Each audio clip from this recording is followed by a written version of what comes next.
Price Lord. எப்படி இருக்கீங்க? நல்லா இருக்கீங்களா? சந்தோஷமா இருப்பீங்கன்னு நான் விசுவாசிக்கிறேன். நம்ம ஒரு தலைப்பின் அடிப்படையில நம்ம தியானித்து கொண்டிருக்கோம். ஜெபமே ஜெயம்.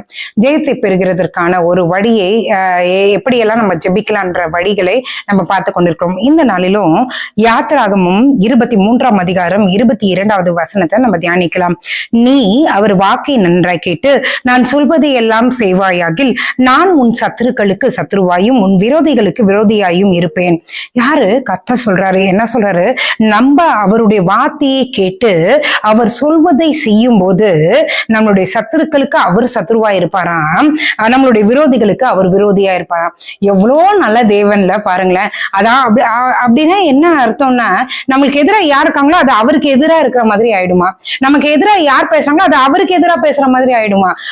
அப்படிப்பட்ட ஒரு வாழ்க்கை, அதாவது என்னன்னா ஜெயமான வாழ்க்கையை நம்ம பெற்றுக்கொள்ளணும்னா நம்ம செய்ய வேண்டியது அவருடைய வார்த்தையை நன்றாய் கேட்டு, ஏனோ தானோன்னு எல்லாம் கிடையாது, நன்றாய் உணர்ந்து கிளியரா தெரிந்து கொண்டு புரிதலோடு கேட்டு அவர் சொல்வதை எல்லாம் செய்யும் போது கர்த்தர் நம்மளுடைய சத்துருக்களுக்கு எதிராக ஜெயத்தை கொடுக்கிறார், நம்மளுடைய விரோதிகளுக்கு எதிராய் அவர் ஜெயத்தை கொடுக்க வல்ல தேவனா இருக்கிறார். இன்றைக்கு ஆண்டவரை நோக்கி பார்க்கலாமா? ஆண்டவரே, உடைய வார்த்தையே நான் ஒழுங்கா கேட்கணும் ஆண்டவரே, ஏனோ தானோன்னு கேட்க கூடாது. ஒரு பயத்தோடு அதை கேட்டு அதன்படி நான் நடக்கணும்.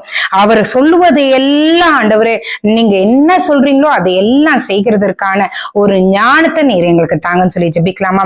இப்படி நம்ம செய்யும் போது கர்த்தர் நம்மளுடைய சத்துருக்களுக்கு விரோதமாய், நம்மளுக்கு விரோதிகளுக்கு விரோதமாய் நம்மளுக்கு ஜெயத்தை பெற்று கொடுக்க வல்ல தேவனா இருக்கிறார். ஜெபம்.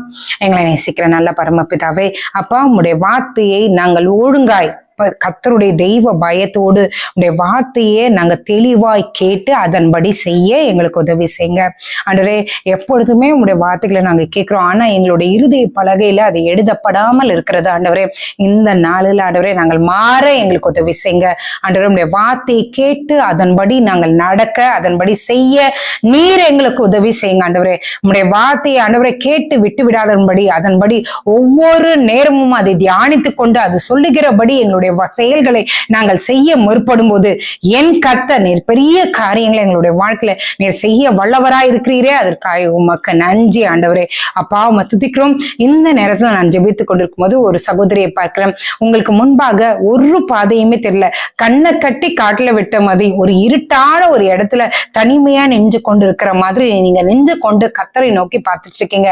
ஆண்டவரே, எனக்கு ஒரு பாதையை காட்டுங்க ஆண்டவரே, இதுல இருந்து நான் வெளியேறணும் அப்படின்னு சொல்லி நீங்க ஜெபிக்கிறீங்க. கர்த்தர் உங்களுடைய ஜெபத்தை கேட்டு கர்த்தரே உங்களுக்கு அவருடைய வார்த்தையை அனுப்பி உங்களுக்கு ஒரு பாதையை காட்டுவார்.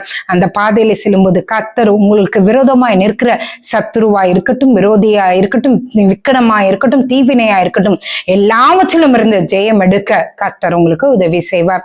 அப்பா, யார் யார் ஜெபிக்கிறாங்களோ அத்தனை பேரோடும் நீர் இருப்பீர், என்னோடும் நீர் இருப்பீர் என்று நீங்க வாக்கு கொடுக்குறீங்களே, அதுக்காக உமக்கு நன்றி. வார்த்தையை கேட்டு விட்டு விடாதபடி அதன்படி நடக்கிறவர் அன்றைய கூட்டமாய் நீர் எங்களை வைக்க வேண்டுமாய் ஜெபிக்கிறோம். நீரே காத்துக்கொள்ளுமாய் நடத்தும். இயேசுவின் மூலம் ஜெபம் கேளும் நல்ல பரமபிதாவே. ஆமேன், ஆமேன், ஆமேன். God bless you.